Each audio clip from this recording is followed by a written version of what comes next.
Welcome to my channel. And this is English Podcast Station. All right, diving in. Today, it's all about something super practical. Ooh, I like practical. Hit me. Especially if you're, living in or visiting an English-speaking country. Yeah. Oh. We're going to tackle the supermarket checkout. Ooh, love it.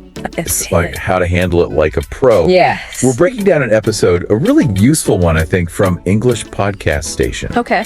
Our guides are James and Erica. All right. They have this great focus on clear, simple English for everyday situations. I mean, that's what we need, right? Especially at the checkout. Right. You're in line. You don't want to overthink it. It can be so stressful, even those simple interactions. When you're still learning the language, it's oh, the pressure's on. Totally. And it's funny, that's exactly the scenario James and Erica use in their episode. Oh, really? The express checkout lane. Smart. Super smart. Because that's where we need those phrases down pat. Yeah, you got to be quick. You got to be on it. No time to hesitate. Exactly. And it's not just the language itself. Oh, right. Right. It's the whole, the unspoken etiquette. Yeah, those cultural norms, they can be different everywhere. Totally different. Is it okay to chat with the cashier? Oh, yeah. Or should you just focus on the transaction? Right. And what do you do if you don't understand something? Yeah, that's a big one. But first things first, James and Erica, they start by reminding us. Yeah. Check the item limit. Oh, good point. In those express lanes. Yes. For the express lane. Yeah. Wouldn't want to get up there with a full carton. Right. Be that person. Redirected to the back of the Totally. regular line. Such a simple detail, but it can save you a lot of embarrassment. Yeah, for sure. I like how they weave in those practical tips with the language. Yeah, totally. It's all connected. Okay, let's get into the actual dialogue. It starts with the classic. Yeah, okay. Hi, how are you today? Oh, I know it seems basic, but I know. Stick with me. it's important. It's so important because it sets the tone. Yeah, it's it's like a dance almost. It's like a little dance of politeness. A little acknowledgement. You're acknowledging, Yeah, creating a connection, even if it's brief. Exactly. I like to think of it as like a verbal handshake. Ooh, I love I see you. I'm ready to, have a friendly exchange. a verbal handshake. I love it. Yeah. So how do you usually respond? When you're at the store, someone says, "How are you?" I tend to keep it simple, positive. Okay. I'm good, thanks. How are you? Or, not bad, thanks.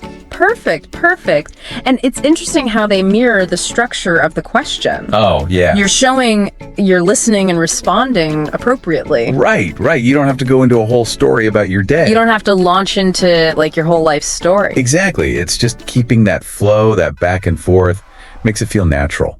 It's that rhythm. Yeah, the rhythm. So we've got greetings down. What's next in this checkout tango?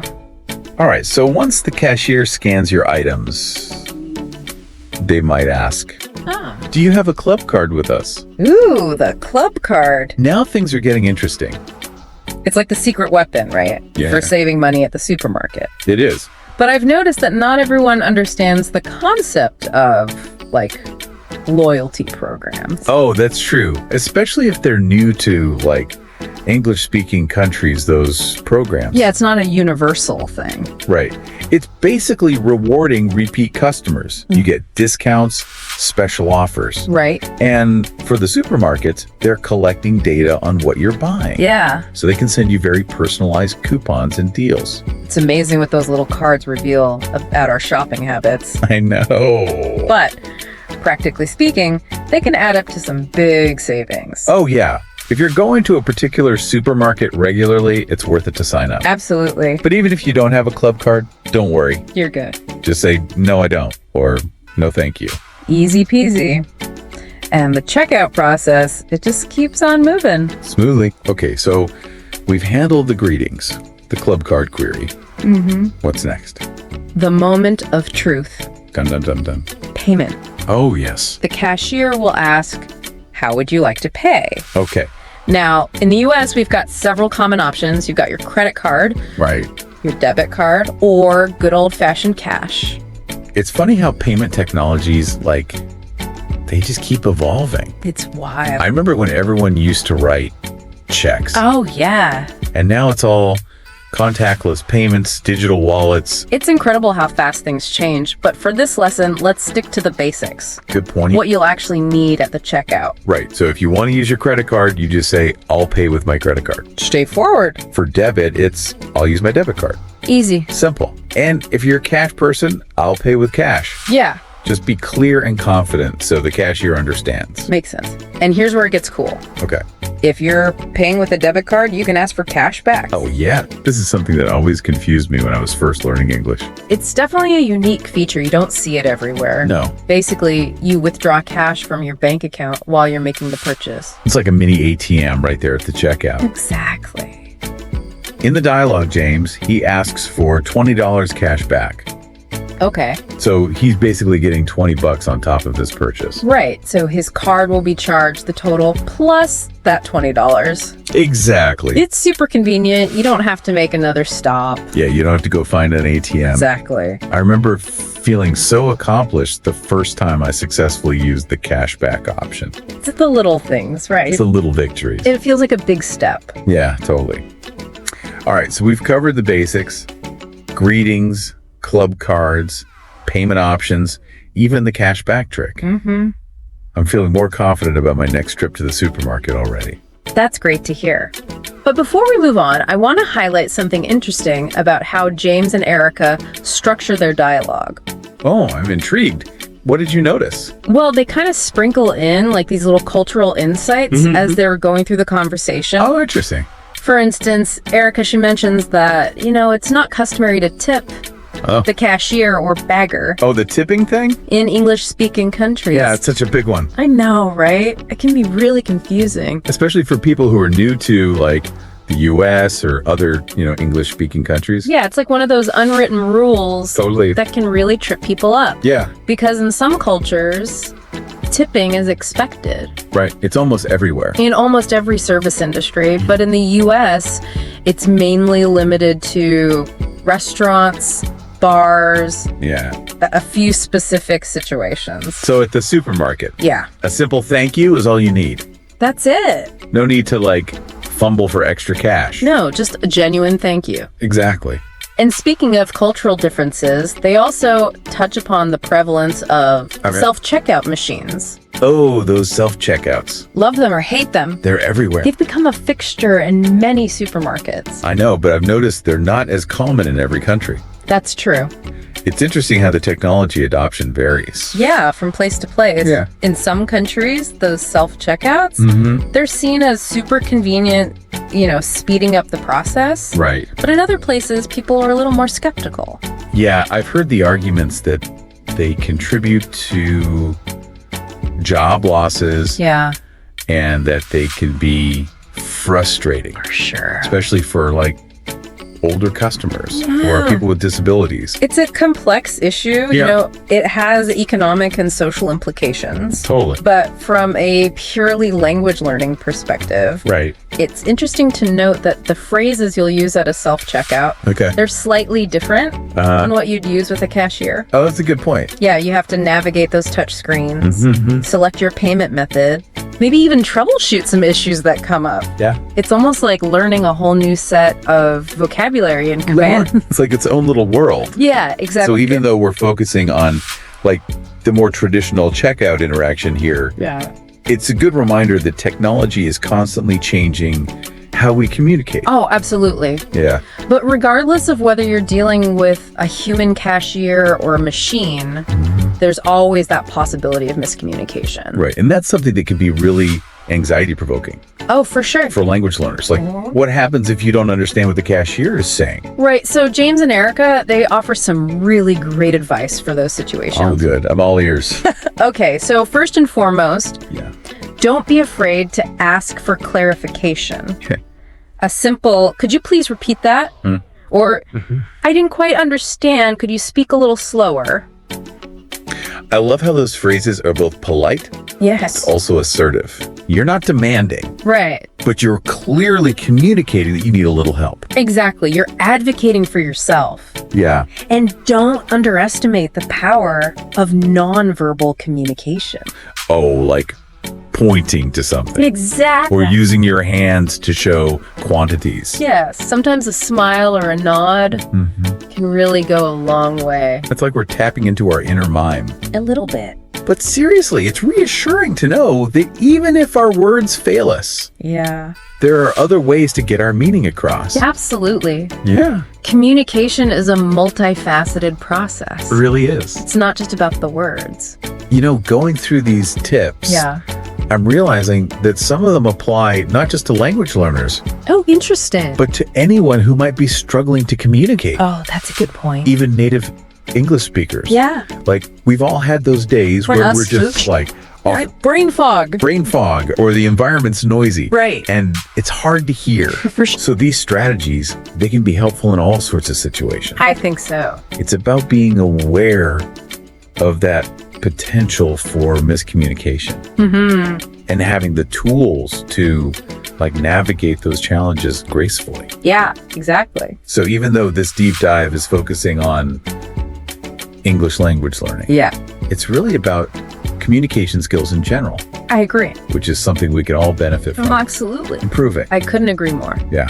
Now, before we wrap up this segment, Okay. I wanted to circle back to something you mentioned earlier Okay. about how we all kind of develop these little scripts in our heads Oh, yeah. for these everyday interactions. Yeah, like my mental rehearsal before I approach the checkout. Exactly. Yeah. It's fascinating, isn't it? It is. It's like we're trying to anticipate every possible scenario Yeah. and have the perfect response ready. Right. But I have to admit, Uh-huh. sometimes I get so caught up in my script Okay. that I miss the cues from the other person. It's like I'm so focused on delivering my lines Yeah. that I forget to actually listen Right. and respond authentically. I've been there. It happens. Yeah. It really highlights the importance of staying present in the moment. Being adaptable, Yes. right? Because even with all the preparation in the world, Yeah. you can't predict every twist and turn You can't. in a conversation. No. So how do we strike that balance That's the question. between like the preparation and the spontaneity? Yeah, it's a great question. I think it comes with practice Yeah. and experience. For sure. The more we expose ourselves to those real life interactions, Yeah. the more comfortable we become with improvising Right. and going off script. It's like learning to dance. Ooh. You might start with some basic steps, but Right. eventually you learn to flow with the music and your partner. I love that analogy. Yeah. So instead of trying to memorize every phrase Yeah. or scenario, Yeah. maybe it's more about developing that fluency Yes. and confidence that Yeah. lets us navigate anything Yeah, with okay. grace. And remember, even native speakers make mistakes. Oh, totally. We stumble over our words. Yeah. We have to ask for clarification. All the time. It's part of it. It's human. It is. It's the beauty of human communication. So true. Yeah. Okay, so we've talked about greetings, club cards, payment options, cultural nuances, handling misunderstandings. We've covered a lot. What else do James and Erica cover in their episode? Well, they wrap things up by challenging their listeners Okay. to become teachers for a moment. Oh, that's fun. Yeah, turning the tables. I like it. Putting us in the teacher's seat. So they ask their listeners to imagine Yeah. they're creating a short English lesson for beginners. Good. And the question is, what everyday scenario would you choose? That- And why? Oh, that's fun. It's a good one, right? Yeah, it makes you think about like what situations where clear communication is like the most crucial. Absolutely. Yeah. It really encourages you to break down those interactions into smaller pieces. Okay. You know, thinking about the key vocabulary and phrases Right. that you would need. It's like you're reverse engineering a conversation. Yeah, I love that. Reverse engineering a conversation. Yeah. And it's a great way to really solidify your own understanding. Sometimes the best way to learn something is to teach it So true. to someone else. Okay, so let's play along. All right. If I were creating a mini English lesson, Yeah. I think I would focus on Okay. ordering coffee at a cafe. Ooh, that's a good one. Right. It's a situation almost everyone encounters Yeah. at some point. You got to get that caffeine. You do. There's so many nuances. Oh my gosh, yes. So many. Like latte, cappuccino, Americano, all the choices. whole milk, skim milk, oat milk, Right. sugar, sweetener, no sugar. it gets complicated. They can get complicated. It's a microcosm of language and culture. Yes. All in one little transaction. I can already picture the flashcards. Oh, yeah. Like tall, grande, venti, Here you go. extra shot, whipped cream, to go. And then you've got those cultural nuances too. Oh, yeah. Like, do you tip the barista? Right. What happens if your order is wrong? What do you do? Yeah, It's amazing how much learning I know. can be packed into a seemingly simple interaction. Right. It reminds us that language is about so much more than just words and grammar. Yes. It's about understanding the social context, Yeah. the unspoken rules, Right. the cultural norms that shape everything. It's like the whole picture. It is. It's the whole picture. I'm so glad we took this deep dive into the supermarket checkout. Me too.